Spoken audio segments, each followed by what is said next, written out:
Maka Nabi Ibrahim pun meninggalkan orang tuanya, meninggalkan kaumnya, hijrah ke tempat Baitul Maqdis, daerah di Palestina sekarang ini. Nabi Ibrahim titelnya Khalilullah, orang yang mencintai dan dicintai Allah. Khalilullah. Ini terbukti dari cobaan-cobaan yang dihadapinya.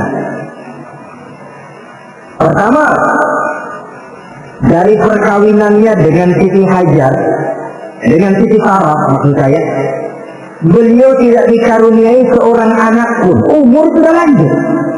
Sampai pada satu hari Hajar musyawarah, usia kita sudah cukup lanjut. Maksud kamu bagaimana Hajar? Begini saja lah bang. Bagaimana kalau abang kawin saja lagi? Cuma masalahnya saya nggak bisa memberikan keturunan bang. Bukan nggak bisa, belum. Sudahlah kawin saja lagi bang.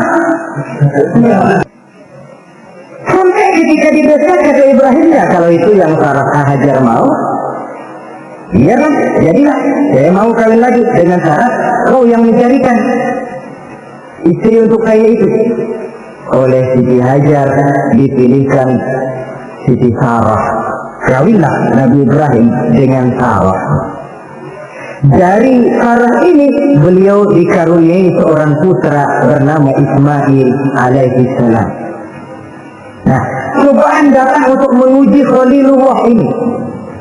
Hai Ibrahim, kau cinta kepadaku, kata Allah seolah-olah. Setelah saya punya anak, masuk rasa cinta anak ke dalam hatimu.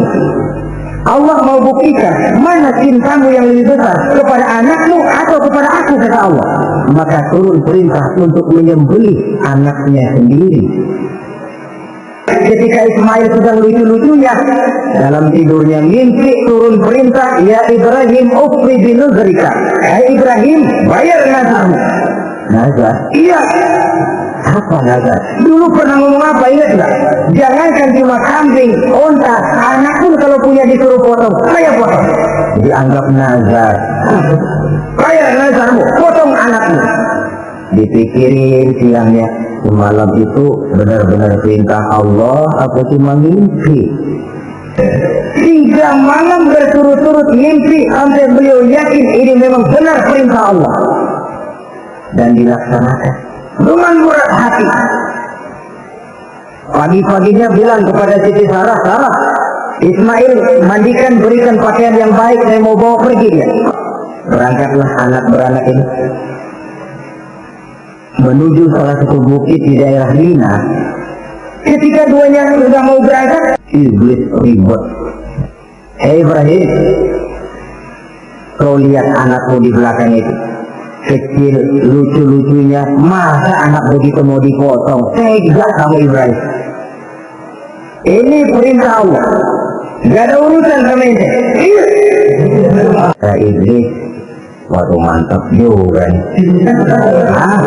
Kalau suaminya gagal, istrinya kali. Hajar, ya. Kamu tahu anakmu Ismail mau dibawa kemana? Saya tidak tahu. Mau dipotong oleh suamimu Ibrahim, mau dipotong. Katanya ini perintah Allah. Iblis, kalau memang ini perintah Allah, jangankan cuma anak saya Ismail, saya juga ibunya mau ikut dipotong. Iblis ini gilaan lagi dari laki.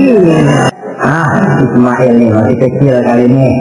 Ismail, kau mau dipotong oleh ayahmu? Dipotong. Kok bisa begitu? Katanya perintah Allah. Kalau memang ini perintah Allah, saya siap.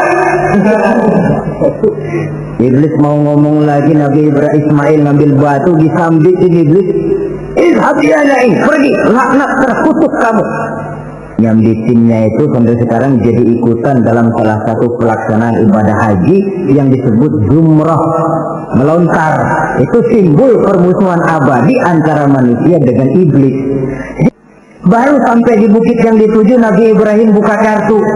Ismail, Abah diperintah Allah menyembelih lehermu. Bagaimana? Kerjakan apa jangan?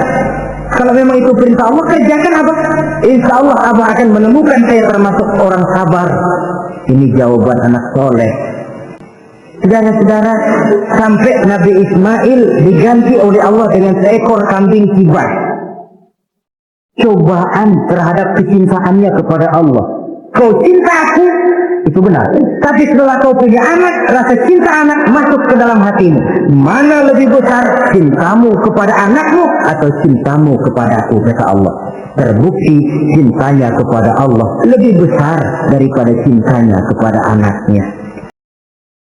Pada suatu hari Nabi Ibrahim bangun, lalu beliau memerintahkan istrinya Hajar untuk membawa anaknya bersiap-siap untuk melalui perjalanan panjang. Saat itu Ismail masih menyusu pada ibunya. Nabi Ibrahim berjalan di tengah-tengah tanah yang penuh dengan tanaman, melewati gurun dan gunung-gunung, kemudian beliau memasuki tanah Arab. Nabi Ibrahim menuju ke suatu lembah yang di dalamnya tidak ada tanaman, tidak ada buah-buahan, tidak ada makanan dan tidak ada air.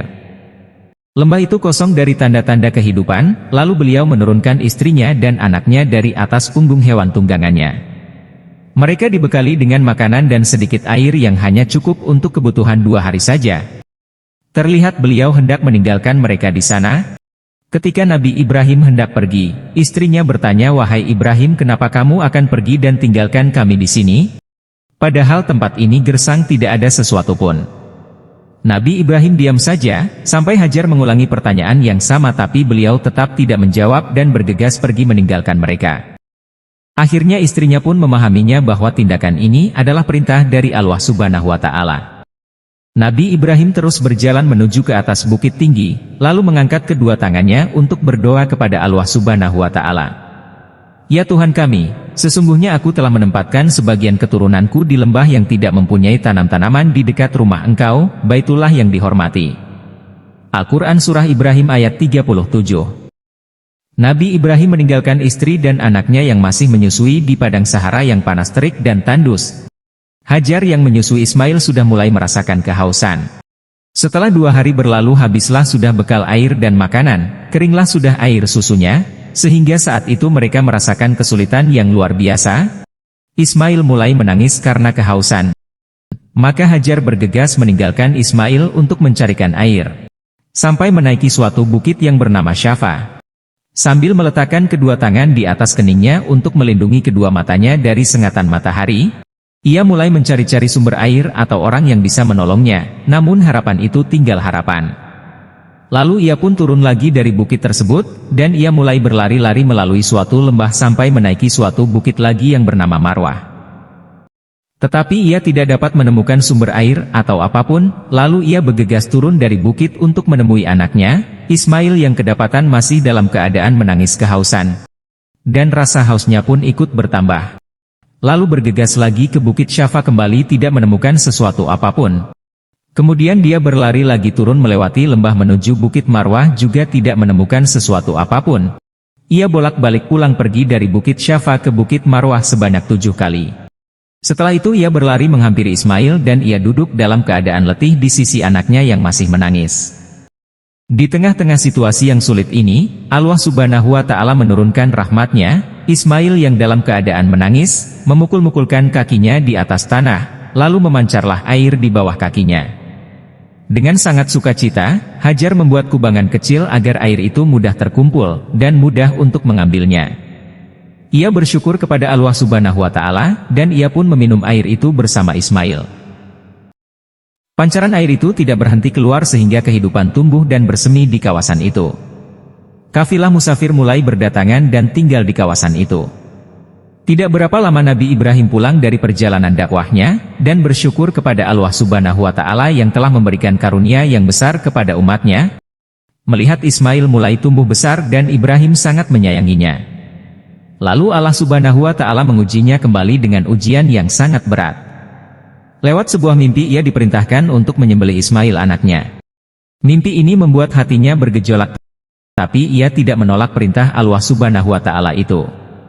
Tapi Ibrahim berpikir apa yang akan dikatakan kepada anaknya. Ketika ia membaringkan anaknya di atas tanah, lalu segera menyembelihnya, lebih baik baginya untuk memberitahu anaknya, dan hal itu lebih menenangkan hatinya. Akhirnya Nabi Ibrahim pergi untuk menemui anaknya, lalu ia berkata, "Wahai anakku, sesungguhnya, aku melihat di dalam mimpi, aku menyembelihmu. Bagaimana pendapatmu?" Asy-Syafa'at 102. Wahai ayahku, kerjakanlah yang diperintahkan Tuhanmu insya Allah. engkau mendapatiku sebagai orang-orang yang sabar. Ismail anaknya menunjukkan kesabaran yang luar biasa. Allah Subhanahu wa Ta'ala menceritakan kepada kita bahwa Ismail tertidur di atas tanah agar saat ia menyembelihnya Ismail tidak melihatnya atau sebaliknya. Selanjutnya Nabi Ibrahim mengangkat pisaunya sebagai pelaksanaan perintah Allah Subhanahu wa Ta'ala. Tatkala keduanya telah berserah diri dan Ibrahim membaringkan anaknya atas pelipisnya, nyatalah kesabaran keduanya. Asy-Syafa'at 103. Pada saat pisau siap untuk digunakan sebagai perintah dari Allah Subhanahu wa Ta'ala, Allah Subhanahu wa Ta'ala memanggil Nabi Ibrahim, selesailah ujianmu. Lalu Allah Subhanahu wa Ta'ala menggantikan Ismail dengan seekor kambing yang besar. Peristiwa tersebut kemudian diperingati sebagai ibadah kurban oleh kita semua, yaitu hari raya yang mengingatkan kita tentang kesabaran dan keikhlasan yang hakiki, yaitu hari raya yang mengingatkan amal ibadah yang dibawa dan diamalkan oleh Nabi Ibrahim dan Ismail alaihissalam.